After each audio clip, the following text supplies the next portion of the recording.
Yeah, this was one of those revealing kinds of experiences. We really need to connect with kind of the totality of the human experience, you know, who we are, what we are, how we came to be. And, you know, there are things that we take for granted. There are things that I'm sometimes amazed and, you know, fascinated, and sometimes I think a little scared about how easily the human mind is programmed, where people are willing to fight and kill over things that, you know, when you really ask, well, what does that really mean, you know, to you? So many of the attitudes that we have, and you know, not just African Americans, but Americans. I mean, our attitudes toward work, toward our man-woman relationships, toward people, toward nature. So much of this has been shaped by that whole phenomenon of slavery. My name is Dinizulu Tini. Zulu means thunder, and Dinizulu is the one who makes the thunder happen. Born in New York City, in the South Bronx, the garden spot of the universe, the home of hip hop.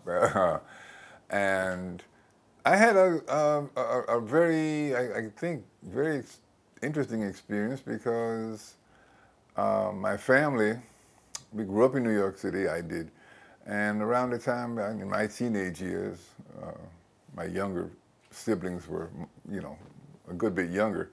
We moved from New York City to very rural Long Island. It was not only were we living in a place that was much closer to nature, but here, in very stark contrast to New York City, was a place where people actually helped each other out, looked out for each other.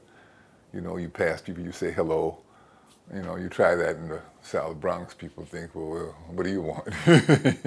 And this is one of those, you know, what you call, what might be called spiritual experiences, cosmic experiences. When I relocated to Miami, within the first 2 weeks I was here, I happened to go into a bookstore and happened to find this book, History of American Sailing Ships by Howard Irving Chappell. So here's this ship with a kind of a story to tell on both sides of the law.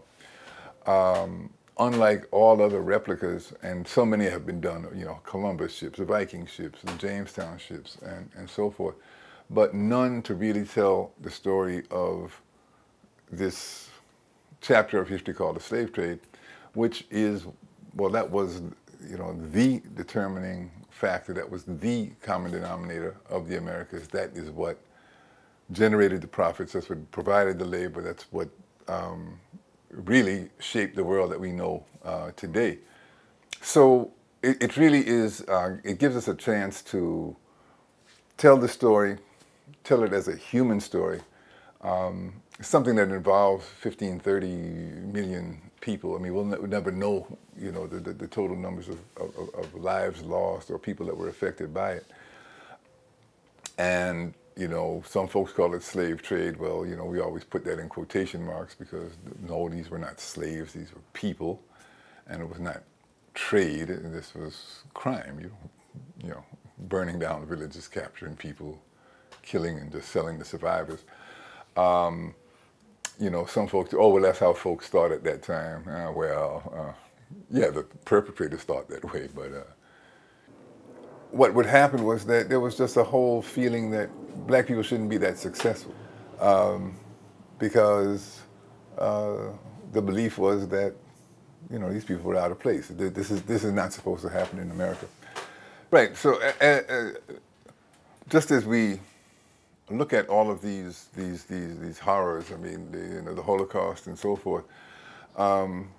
You know, Hiroshima and Nagasaki, you know, some people don't think it's good to talk about that because, well, you know how it is. Victors write the history. You know, I know I was not the only one who was just sick at heart, and I think just sick, period, when the Smithsonian canceled that exhibition that they were going to do on the Enola Gay, the B-29 bomber, because they were afraid it would offend veterans and so forth. And I was like, Here was, what we call today a teachable moment. Here was a time for us as a nation, as humans, to look at something in history. It's not disrespecting the people who did it. I mean, but it's looking at the actions that people do. I think it's a valid hope. But as we look at that, we need to look at the genocide against the native peoples of this whole hemisphere. We need to look at, it's not fashionable to say it, but, Hiroshima, Nagasaki. You'll hear over and over, well, it was a humane way, it brought the war to a quick end instead of prolonging it and that kind of thing.